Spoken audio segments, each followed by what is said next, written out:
Bonjour, Jehan Berger. Je suis contente de Bonjour, t'avoir. Je suis contente de t'avoir aujourd'hui par téléphone. moi aussi je suis très contente. En fait, je découvre ton travail il y a un moment déjà à travers tes contributions à propos du Liban sur la plateforme En Orient et je découvre davantage ton parcours en consultant ton site jehanberger.com. Tu as étudié en fait la communication et l'animation socioculturelle à l'Institut des hautes études des communications sociales à Bruxelles. Tu es parti après au Québec pour découvrir le conte. Ensuite, direction le Liban pendant 2 ans, où tu as récolté des histoires et tu t'es lancé comme journaliste freelance. Et tu es allé aussi en Iran. De retour chez toi à Bruxelles, tu fais partie à présent de la résidence des entrepreneurs créatifs Créatis et tu collabores avec plusieurs rédactions. En fait, ma première C'est question, ça. c'est bien cela, n'est-ce pas? Ouais, tout est juste. C'est pris sur ton site. Donc Ouais, j'ai consulté ton site et je regardais ta bio et je découvre ton parcours scolaire déjà que je connaissais pas en fait avant. ouais. Et en fait ma première question, euh, parce que tu dis aussi sur ton site que tu pratiques ce que tu appelles le journalisme vivant. C'est quoi le journalisme Mhm. vivant exactement et pourquoi avoir choisi une telle pratique, Jehan? Alors pour moi, le journalisme vivant, c'est du journalisme Oui. qui raconte l'époque dans laquelle on vit, le réel. Et en fait, moi j'ai du mal à dire que je suis journaliste. Déjà parce que je trouve que quand on dit journaliste, souvent les gens imaginent une salle de rédaction, du news, de l'info en continu. Et moi, c'est vraiment pas de cette manière-là que je travaille. Alors j'ai beaucoup de respect pour les gens qui font du news et c'est un métier, je pense, très difficile. Mais pour le coup, c'est pas ça que je fais. Oui. Donc je préfère le journalisme de temps long. Voilà, les sujets qui s'inscrivent pas spécialement enfin que tu peux lire dans un mois, dans 2 mois, dans 2 ans, qui sont encore pertinents, enfin voilà, qui ne sont pas inscrits dans une actualité. Et Oui. après, c'est toujours intéressant de parfois de mettre un angle qui rappelle l'actualité, mais donc quand je dis que je fais du journalisme vivant, c'est aussi que j'essaye dans mon travail de vraiment aller à la rencontre des personnes, de faire du journalisme de terrain où je récolte la parole voilà, des personnes qui n'ont pas peut-être parfois pas la parole dans les médias et d'être c'est ça vraiment dans la rencontre et idéalement aussi dans la rencontre des personnes qui lisent ou qui écoutent les histoires et voilà vraiment moi, dans tout ce que je fais dans toute ma pratique je dirais ce qui est le plus important pour moi c'est vraiment la connexion à l'autre la rencontre que ce soit lors d'une interview j'essaie vraiment de prendre le temps de pas faire une interview de 10 minutes ou d'une demi-heure enfin je trouve que c'est vraiment fort quoi de recueillir la Oui. parole de quelqu'un de recueillir son histoire et puis ensuite de la partager de la réécrire et de l'écrire et de la partager à des auditeurs ou à des lecteurs et en soi c'est rendre la parole vivante et l'inscrire enfin dans un temps différent qui n'est pas le temps instantané de l'interview mais du coup de l'inscrire dans la durée et voilà. Et aussi, pour le coup, ce que j'appelle plus journalisme vivant, c'est du journalisme live, raconté, Mhm. donc pas écrit, qui se fait vraiment voilà, de personne à personne et donc de deux êtres vivants. Enfin, d'être vivant à être vivant et voilà. Pour moi, c'est D'accord. ça, le journalisme vivant. Et si j'ai bien compris, tu es à la recherche aussi d'anonymes et des gens inconnus Ouais, qui te racontent des histoires de ouais, leur propre vécu, de leur vie en fait. ouais. D'accord. Ben, c'est ça. En fait, je suis pas toujours spécialement, tu vois, à la recherche, en mode, je suis pas sans arrêt en train de chercher une bonne histoire, mais il se fait que il suffit de tendre l'oreille en fait et d'être juste à l'écoute aussi des personnes Et en fait, je crois, moi, profondément que tout le monde enfin, que la plupart des gens ont envie de raconter ce qui leur arrive, ce qui leur est arrivé, une histoire, des histoires, enfin. Et en fait, tout le monde a quelque chose à dire, et tout le monde a le droit d'être écouté. Et moi, les histoires les plus incroyables que j'ai entendues, c'est pas des personnes connues où j'ai reçu un communiqué de presse et puis j'ai été sur le rendez-vous. C'est toujours dans des moments inopportuns. Surtout, ce qui est toujours très intéressant, c'est les gens qui disent mais moi j'ai rien à dire. Et puis là, tu creuses un peu, tu te poses. Parfois, voilà, tu sors un peu du cadre de l'interview, tu fais autre chose avec la personne, et puis là, quand la personne commence à se livrer, en général, en général, c'est pas en général, toujours, c'est magnifique, alors que ça dure 3 heures, le temps de parole, ou 5 minutes, quelqu'un qui se livre et qui est honnête, et qui est vrai, et qui se raconte, ouais, moi, ça me touche beaucoup, quoi. Ça me touche beaucoup, et pas besoin d'être connu pour raconter des choses intéressantes, sinon ça serait vraiment triste. T'es obligé d'être une star pour parler. Non, je pense que vraiment les personnes, ouais, les anonymes, comme tu dis, ont des choses à dire, et sans doute parfois plus que les personnes connues, parce que il faut donner une parole aux personnes qui n'en ont pas, quoi. Tout à fait. Ouais. Et en fait, Jihan, tu as changé le nom de ta page Facebook qui s'appelait Un jour je tiendrai un blog au nouvel nom, des histoires du réel. Pourquoi ce changement? Et si j'ai bien compris, tu as commencé au tout début comme blogueuse pour devenir journaliste. Ou l'inverse. Ouais. Alors, non, ouais, en fait, je tenais un blog quand j'étais étudiante qui s'appelait Un jour je tiendrai un blog. Oui. Et enfin, je tenais un blog. Et il se faisait que, en fait, j'écrivais des textes un peu, enfin, de différents styles que je mettais sur Internet sur un blog qui s'appelait Un jour je tiendrai un blog, mais j'étais pas très assidue. Enfin, j'avais pas de régularité. C'est juste quand j'avais envie d'écrire, j'écrivais. Mais tu vois, j'ai jamais vraiment assumé cette facette de ma personnalité que j'aime bien écrire. Et c'est pour ça que le blog, le titre du blog en dit long en fait sur la manière dont je n'assumais pas mon écriture. Et en fait, pendant longtemps, ça a été un peu une espèce de gêne. J'écris des choses sur Internet, mais j'assume pas tout à fait que j'écris des choses sur Internet, tu vois. Enfin voilà, une espèce de pudeur, et en même temps j'ai envie que les gens lisent, mais en même temps j'ose pas me dire que j'ai envie que les gens lisent, enfin tu vois. Oui. Et donc et puis à un moment je me suis dit mais c'est bon quoi, c'est comme on dit au Liban, j'ai envie d'écrire, j'écris, voilà, si des gens ont envie de suivre ce que je fais, ben cool, si pas, bah c'est pas grave. Mais je me retrouvais plus spécialement parce que bon, j'ai grandi, tu vois, dans ce nom. Un jour, je tiendrai un blog, et j'ai décidé que voilà, maintenant, j'assumais que ça s'appelait Des histoires du réel. Oui. Et parce que clairement, moi, j'ai l'impression que c'est vraiment ça que je raconte, c'est des histoires du réel, quoi. Un espèce d'écho de la société, quoi, de ce qui se passe un peu autour de nous. D'accord, très bien. Et ce sont des histoires en fait vraies. Du réel. Ouais.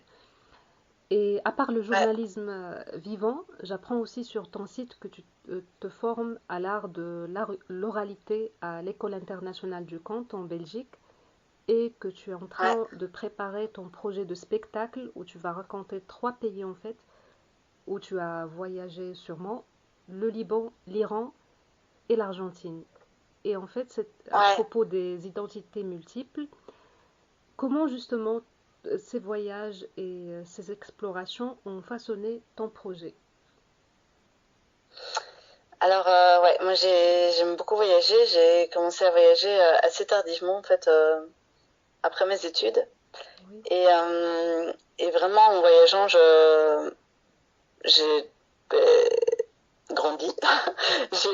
J'ai aussi découvert d'autres réalités que la mienne. J'ai ouvert mes horizons. Oui. J'ai entendu beaucoup d'histoires et j'ai appris à écouter.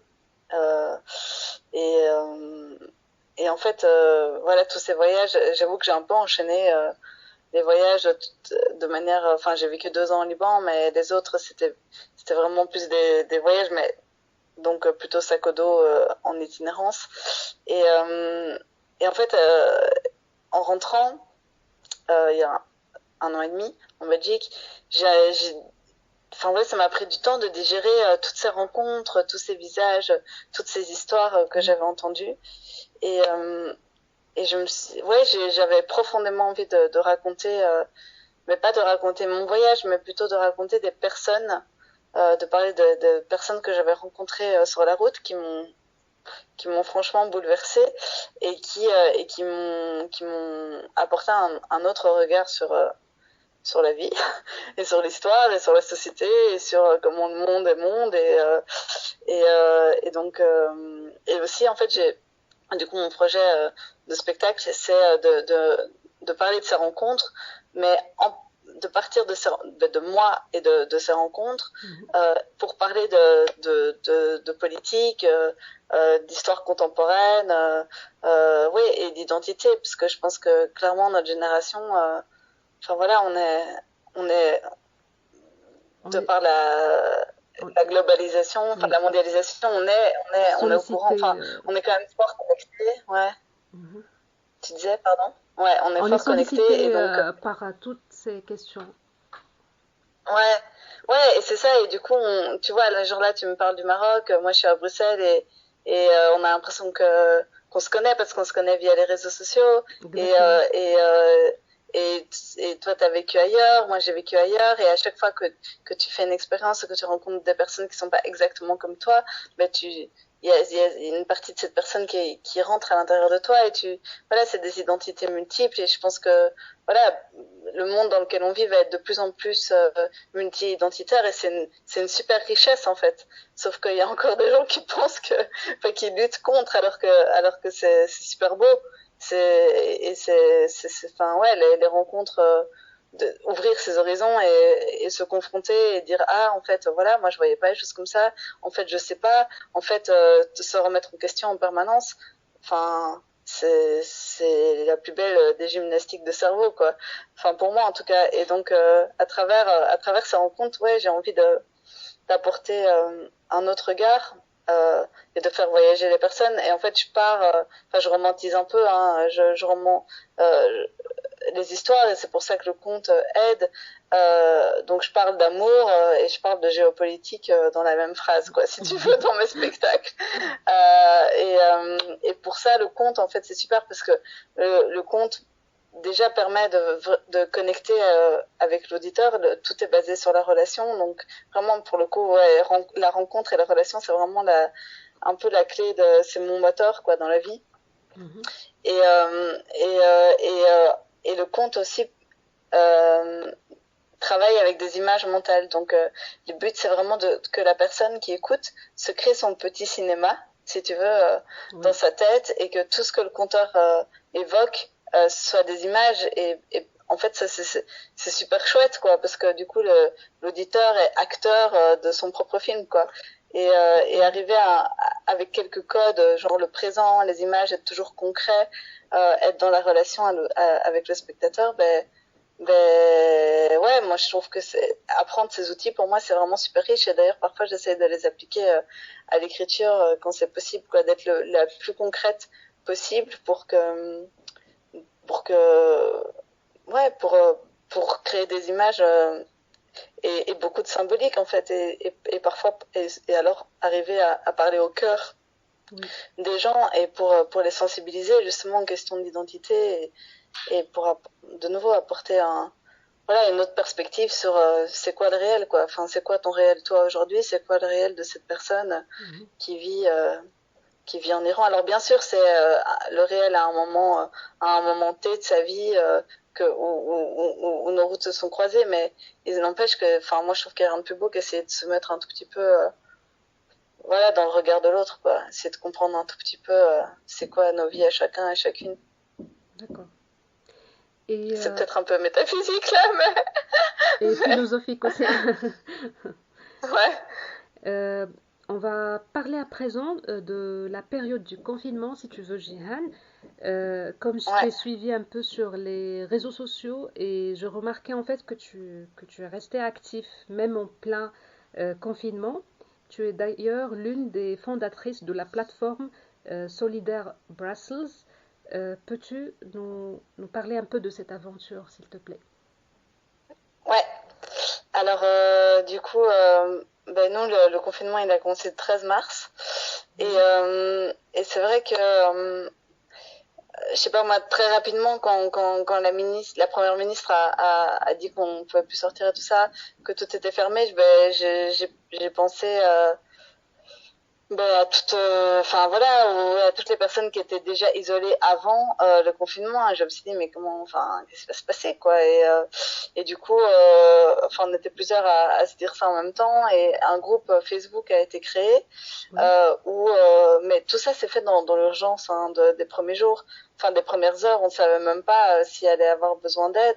Mais en fait, on s'est vite rendu compte que, bah, comme tout était fermé et coupé, il fallait apporter de l'aide aux gens qui en avaient besoin et pour ça il fallait réfléchir ensemble à comment apporter de l'aide mais comment faire si on ne peut pas se retrouver pour en parler. Donc on a créé un groupe Facebook Oui. pour être un espèce de maxi cerveau collectif si tu veux Mhm. entre citoyens pour trouver des solutions à tous les problèmes qui se sont posés semaine après semaine à cause de la crise sanitaire quoi. Et donc finalement on s'est retrouvé à 9 jeunes femmes à gérer ce groupe qui comptait 15 000 personnes quand même. Mhm. Et c'était super riche parce qu'on voyait vraiment passer tout un tas d'actions de solidarité. Mais aussi, ce qui était terrible, c'est qu'on sur le groupe étaient aussi postés tous les problèmes, toutes les urgences sociales, Oui, les enfin voilà, à tous priorités. les Ouais. niveaux. Mhm. Ouais. Ouais, et comme on dit souvent, pendant le confinement, les invisibles sont devenus visibles, quoi. Donc tous ceux, voilà, et les personnes qui vivent dans la rue, les migrants, Oui. les personnes qui vivent dans l'illégalité, les personnes âgées qu'on préfère oublier, enfin, Tout a tous éclaté en fait. c'est ça. Toutes les personnes qu'on relègue un peu au second plan, qui ne sont pas les personnes, voilà.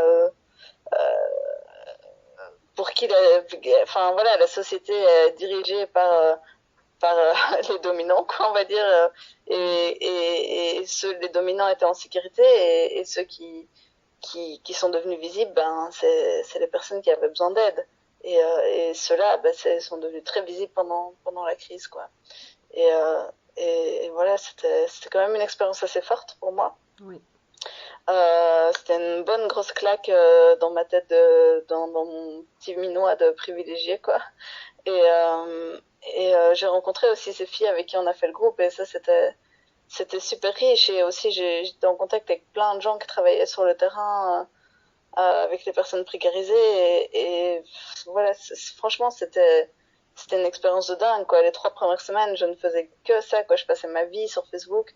Mais l'air de rien, comme je t'ai dit, ce qui m'anime le plus dans la vie, c'est la rencontre. Et moi, je pense que si j'avais pas eu ça, j'aurais été déprimée pendant le confinement parce qu'en fait, j'adore, enfin, j'ai besoin de sentir le contact à l'autre, quoi. Moi, je suis vraiment un animal social. Et Oui. donc, l'air de rien, même si c'était virtuel, ben, je me sentais connectée à une communauté, quoi. Oui. Et moi, j'ai besoin de ça pour vivre, en fait. C'est con, mais c'est vrai. Oui, c'est clair. Et qu'est-ce que tu penses des journaux de confinement en fait, qui ont fait un boom justement pendant le confinement? Est-ce que tu en as écrit toi-même? Et penses-tu que les journaux du confinement ou de confinement vont survivre à travers le temps et être lus par les générations futures? Serviront-ils d'archives ou seront-ils juste une vague en fait qui va passer? Hum, C'est alors, juste un point je de pense vue. que c'est super, ouais. Ben, en fait, je trouve que c'est super intéressant parce que autant on a tous vécu, enfin, l'enfermement, quoi, enfin, dans beaucoup de pays, autant, donc c'est à la fois c'est totalement collectif cette expérience Oui. et à la fois très individuel parce que derrière chaque porte, il y a une histoire, un vécu complètement différent, des drames, des joies peut-être, peut-être un je m'en foutisme, enfin voilà, chaque personne l'a vécu de manière tout à fait singulière et en même temps tout le monde l'a vécu en même temps, enfin ensemble. Donc allez, sociologiquement c'est quand même dingue ce qui s'est passé et en même temps c'est assez fascinant comme les gens avaient besoin de raconter ce qui leur arrivait à eux personnellement, mais et de le poser à la collectivité alors que tout le monde le vivait. Enfin, c'est intéressant. Donc, Oui. oui, moi je pense que c'est super de garder des traces surtout qu'on le voit maintenant, qu'on est en train de déconfiner. Tout ce déconfinement se passe tellement rapidement qu'on oublie quasi qu'il y a eu un confinement. Donc oui, je pense qu'il faut garder des traces. Tout ça s'est passé de manière tellement radicale, tellement rapide que c'est bien il faut garder des traces et se souvenir de ce qu'on a vécu, mais pas seulement des émotions intérieures, vraiment au niveau sociétal aussi. Voilà. Enfin, franchement, c'est un peu traumatisant ce qui s'est passé. Donc, il faut garder des traces. Après, les journaux de confinement, des personnes tout à fait privilégiées qui ne prennent pas du tout en compte les personnes qui vivent vraiment dans une misère absolue. Bon, moi je trouvais ça moyen, quoi. Moi, je trouve ça un peu bizarre en sachant que voilà, tout le monde a le droit de s'exprimer, évidemment, je suis pas contre, mais voilà, c'est vrai que en tout cas, Oui. chacun a le droit d'écrire, mais laissons aussi la parole ou donnons la parole ou aidons les personnes qui ne prennent pas la parole à l'apprendre aussi, peut-être, tu vois, parce que si on garde juste la parole des personnes qui ont vécu un confinement dans un grand appart super confortable et voilà, qui souffraient de l'enfermement, mais qui étaient quand même dans un certain confort, bon ben, c'est peut-être pas la majorité, et donc c'est pour ça qu'il faut multiplier les points de vue, et justement, on parlait d'ateliers d'écriture et tout ça, je pense que c'est super aussi d'aider les personnes ou de proposer aux personnes qui n'ont pas l'habitude d'écrire, que justement, eux aussi, ils ont le droit de raconter ce qui leur arrive et de décrire ce qui leur arrive et d'écrire, du coup. C'est important de garder des traces, mais pas que des traces toujours des mêmes personnes à qui ont l'habitude de s'exprimer, quoi. Oui, et c'est intéressant, tu l'as répété encore, cette notion de visibilité et d'invisibilité, des gens invisibles qui deviennent plus visibles pendant cette expérience du confinement. Et Ouais, mais pour répondre à ta question, ouais, moi aussi j'ai un peu écrit, tu vois, mais oui, et ça, je juge personne d'avoir écrit parce que moi aussi, parfois, je sais pas, je vivais des émotions trop fortes et oui, j'avais besoin de les sortir de moi et du coup, comme je fais ça depuis toujours, quand je sais pas, quand je vis un truc, j'ai besoin de le partager. C'est un peu con, mais c'est peut-être, enfin, je sais pas, je crois qu'il y a différents types de personnalités et pour le coup, moi, ouais, je suis extravertie à fond et ouais, il y a quelques fois où j'ai mis des trucs sur Internet des petits textes que j'avais écrits et que on parlait de montagnes russes tout à l'heure. Le confinement, c'est clair que, enfin, chez moi, c'était vraiment des montagnes russes, mais parfois dans la même heure, quoi. Donc il y avait des moments où je me sentais super bien, des moments où je sais pas, j'étais désespérée, je voyais plus le sens de la vie. Je, et des moments où j'étais très neutre, je me disais, ok, en fait, je suis ni contente ni triste, c'est juste je vis, quoi. Je mange, je dors, je travaille, je fais ma gym devant l'ordinateur, et c'était ça l'existence, quoi. Et ça pourrait durer des années. Et c'est là que tu te dis, mais si ça dure des années, est-ce que c'est pour ça que j'ai envie d'être en vie? oui. Et voilà. Des fois, c'est absurde en fait. Ouais, ça en devient complètement absurde. Ouais. Et justement, comment tu vis le post-confinement maintenant et comment tu reprends ta vie, Jehan?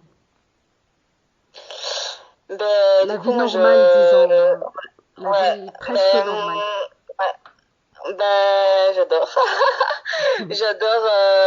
J'adore me déplacer je trouve que c'est super intéressant parce que ici en Belgique, on avait un confinement, je pense, moins strict qu'au Maroc. Donc, Oui, on avait quand même le droit de se déplacer pour faire du sport ou pour prendre l'air et tout ça. Donc, moi, tous les jours, je faisais des très longues balades en vélo. Mais je faisais des balades, quoi. Donc, j'allais pas quelque part. Enfin, je prenais mon vélo pas pour aller quelque part, je prenais mon vélo se balader. pour me promener, tandis que maintenant je prends mon vélo pour aller quelque part, rencontrer quelqu'un ou faire un rendez-vous ou faire quelque chose. Et donc ouais, ça change pas mal et ouais, là j'apprécie vraiment de revoir les gens que j'aime. J'essaye de, enfin ouais, ça me rend heureuse quoi. Moi Franchement, j'adore le fait que et c'est des trucs, tu sais, tout simples comme s'asseoir dans un parc. On n'a pas pu le faire pendant super longtemps et maintenant ouais, j'apprécie vraiment ça quoi. J'apprécie vraiment ça. D'accord. Tous Oh, les petits moments, ouais, ça me rend très heureuse quoi. très bien. Je te remercie, Jehan, d'avoir répondu à mes questions. Ce fut un grand plaisir de t'avoir et je te dis merci et au revoir. Ouais, merci beaucoup. À bientôt. À bientôt, merci.